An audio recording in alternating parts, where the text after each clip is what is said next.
The defense forces have reported widespread use of scooters by Russian invaders during assaults on Ukrainian positions, observed in both Donetsk and the south.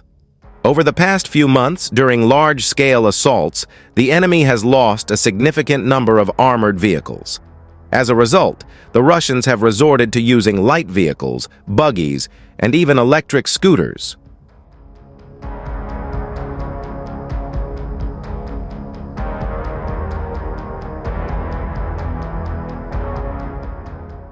During one such battle, 5 armored vehicles, 8 light vehicles, and 3 abandoned electric scooters were destroyed, while 63 Russian soldiers were killed.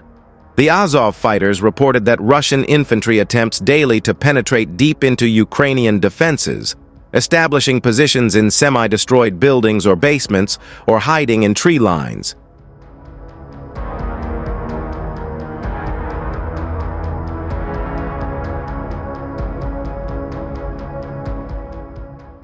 They also reported that the enemy is using civilian vehicles to advance due to significant losses of military equipment. This has forced them to switch to common modes of transport, like scooters or even bicycles. Similar cases have been reported in the Zaporizhzhia region. Struggling to make good the loss of thousands of armored vehicles, the Russian military has long relied on unarmored vehicles, motorbikes, all-terrain vehicles, vans, and trucks to carry infantry into battle.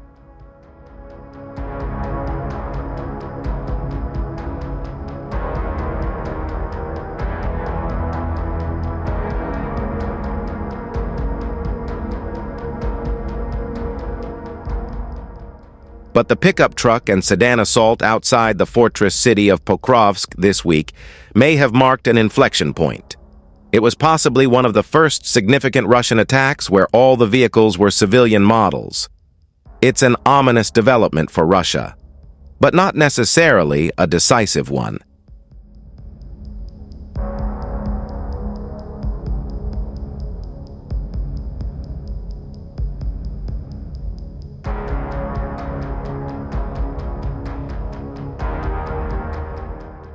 As a Ukrainian drone observed from on high, a platoon or company-sized Russian force assembled outside Pokrovsk in eastern Ukraine's Donetsk Oblast climbed into at least 7 trucks and cars and rolled toward Ukrainian positions.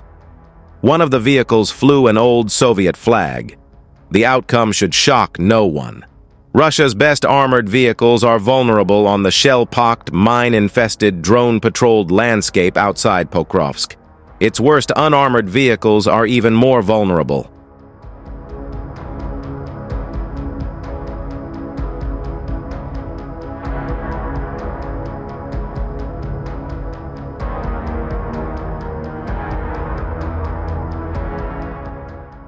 Capturing Pokrovsk is a major objective for the Russians, as their wider war on Ukraine lurches toward its 4th year.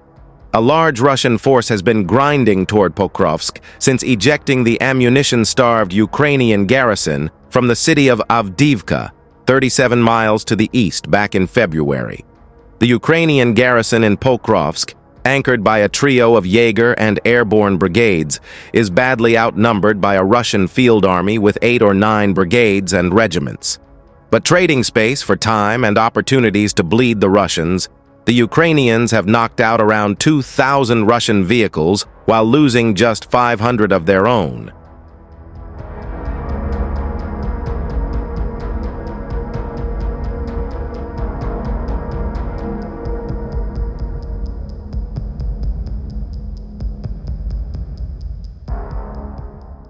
The Kremlin can't generate enough fresh vehicles fast enough to replace all its losses on the Pokrovsk axis.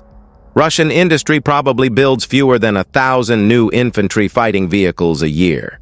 At the same time, stocks of old Cold War vehicles are running out. One major storage yard at the 22nd Central Tank Reserve Base in Kostroma Oblast in western Russia is practically empty. Hence the pickup trucks and cars, and the decisive defeat of that recent attack toward Pokrovsk.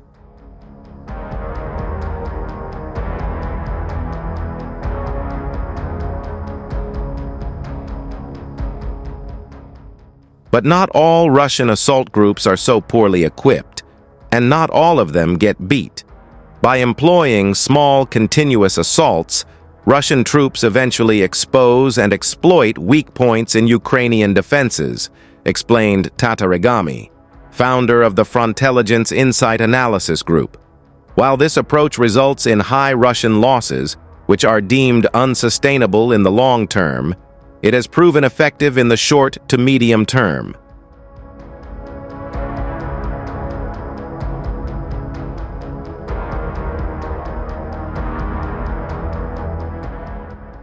That the pickup and Sedan assault failed doesn't mean the overall Russian offensive will fail. The Russians are racing against the coming depletion of their vehicle reserves to capture as much of Ukraine as they can. Time and attrition may save most of Ukraine, but possibly not Pokrovsk.